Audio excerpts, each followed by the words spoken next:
посмотрите, какая красота. Я сначала думала, что они искусственные, потому что настолько они плотные, устойчивые.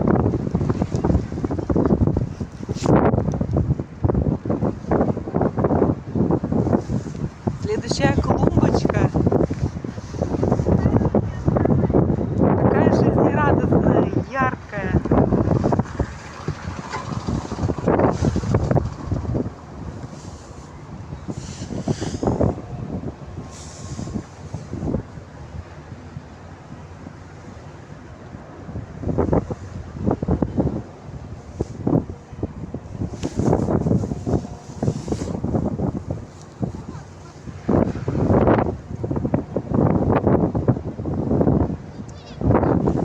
Но эти цветочки, конечно, полегли, но все равно они выглядят очень крепкими.